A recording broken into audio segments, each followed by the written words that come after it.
Entre periodistas.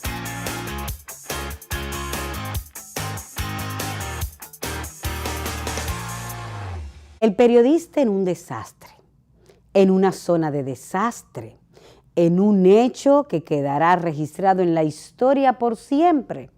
Cómo actuar, cómo manejar las emociones de ver un terremoto como el que acaba de ocurrir en Turquía y Siria.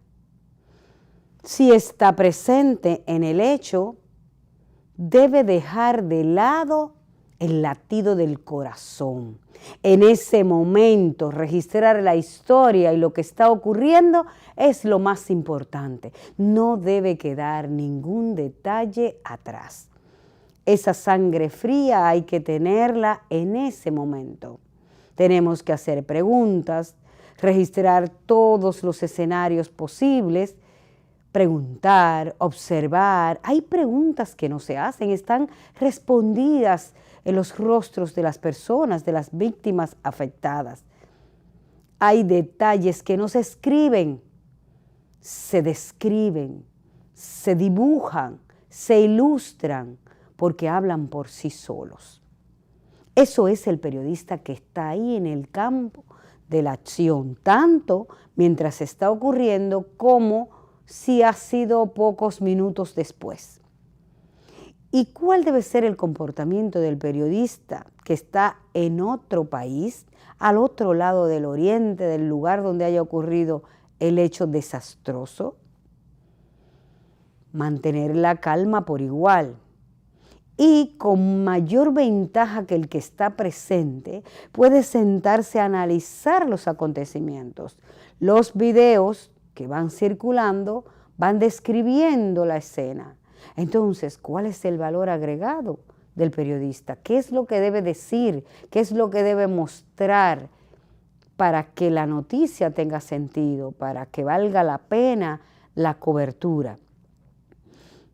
Hay una regla fundamental en el periodismo que es: lo que está a la vista no necesita anteojos.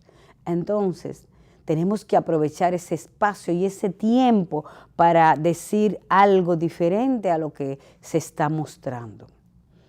Entonces, el periodista de medios de comunicación tradicional, digamos periódicos, lo mismo televisión, la misma radio, que son tradicionales de noticia, pues de primera instancia lo que debe salir es lo noticioso, lo que está ocurriendo, luego los detalles, el cómo, dónde, por qué. Los resultados son vitales y el por qué y qué va a ocurrir después. Entonces, en estos tiempos tan modernos ya, con el periodismo virtual, multimedia, diferente, se permite agregar un poco de emociones, que es lo recomendable en ese tipo de periodismo ya más virtual, menos sobrio y regio como el que se escribe en la prensa tradicional escrita, que va a quedar como historia y que lo importante es el dato. Fíjense la diferencia. En una prensa escrita lo importante es la fecha, los nombres, lo que ocurrió, que quede registrado, porque va a pasar el tiempo y ya la emoción no va a existir. Sin embargo, en las partes digitales, en la radio, en la televisión, va a quedar el momento sellado por siempre, porque vas a tener detrás la imagen que va mostrando qué tan fuerte es lo que estás diciendo y qué tan correspondiente es a lo que se está percibiendo. Entonces, ahí sí. En pantalla o en audio, la voz tiene que tener fuerza y actuar por sí sola. Y en video también tiene que tener, la emoción no cambia. Pueden pasar 10 años y cuando la gente vea este video y esta cobertura de noticias, pues debe sentir la misma emoción, digamos, tristeza, sentimiento de frustración, temor, preocupación, porque en cualquier momento puede ocurrir este desastre en cualquier parte del mundo.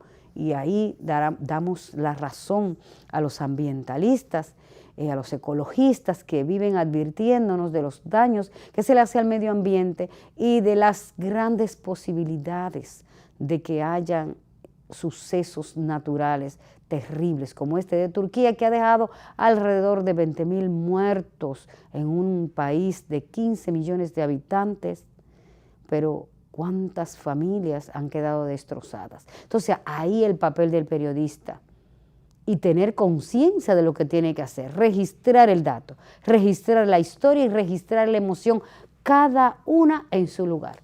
La semana siguiente seguimos con otro segmento más de periodismo aquí, Entre Periodistas.